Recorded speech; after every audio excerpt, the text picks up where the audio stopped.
आणि बुलेटिनच्या सुरुवातीलाच बातमी माघी गणेशोत्सवातील मूर्तींच्या विसर्जनाच्या वादाची। माघी गणेशोत्सवात बसवण्यात आलेल्या पीओपीच्या गणेश मूर्तींचं विसर्जन कृत्रिम तलावात करावं असा आदेश मुंबई महापालिकेने दिलेत, तर महापालिकेच्या आदेशांना मंडळांनी नकार दर्शवलाय। पीओपी मूर्तींचं विसर्जन कृत्रिम तलावात न करण्याची भूमिका मंडळांनी घेतली आहे। मुंबई उच्च न्यायालयाने दिलेल्या या आदेशानंतर पीओपी गणेश मूर्तींचं विसर्जन समुद्रात करण्यास मुंबई महानगरपालिका प्रशासनाने मनाई केली आहे। कृत्रिम तलावाची मुंबई महानगरपालिकेकडून निर्मिती करण्यात आली आहे, मात्र आता मंडळांनी कृत्रिम तलावात विसर्जन न करण्याची भूमिका घेतली आहे।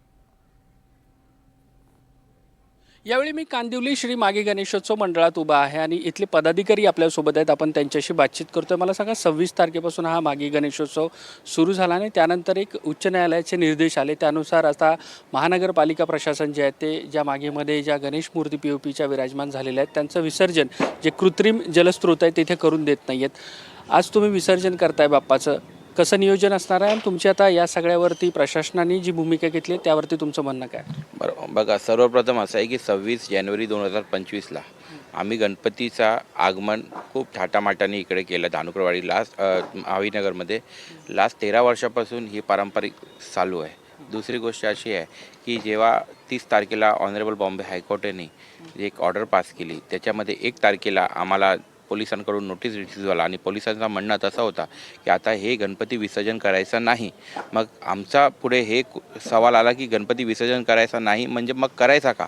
मग आम्हाला काल BMCमध्ये बोलवून गेला। मग आम्ही तिकडे मीटिंग केल्यानंतर मग तिकडे आम्ही त्यांना स्पष्ट शब्दात सांगितलं की आम्हाला जे विलेज धानुकरवाडीचं जे तलाव आहे ते उपलब्ध करून घ्या, कारण की ते जे तलाव आहे ते फक्त गणपती विसर्जनासाठी आहे।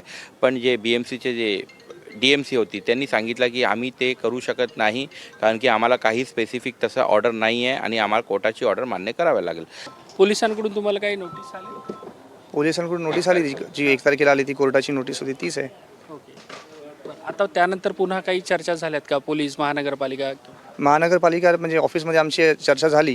त्यांनी सांगितलं की अशा प्रकारे तुम्ही नॅशनल पार्कला जा, पण ते अतिशय छोटे तलाव आहेत, तिथे काही सुरक्षा नाही आहे, लाईट नाही आहे, ते बंदोबस्त नाही आहे, तर तिथे आपण नाही जाऊ शकत। आता ह्या मैदानात जो कृत्रिम तलाव बनवला आणि मूर्तीची जी उंची आहे तो योग्य पद्धतीने बनवण्यात आला आहे?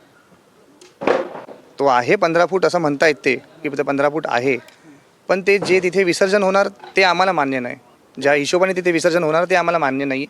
तो काल रात्री खणलेला आहे, तो उद्या ते लोक त्याला डिस्पोज करतील काही आपल्याला कल्पना नाही, आणि आपण आपल्या बाप्पाचं अशा प्रकारे विसर्जन आणि त्याचं जे काय आपण नाही बघू शकत।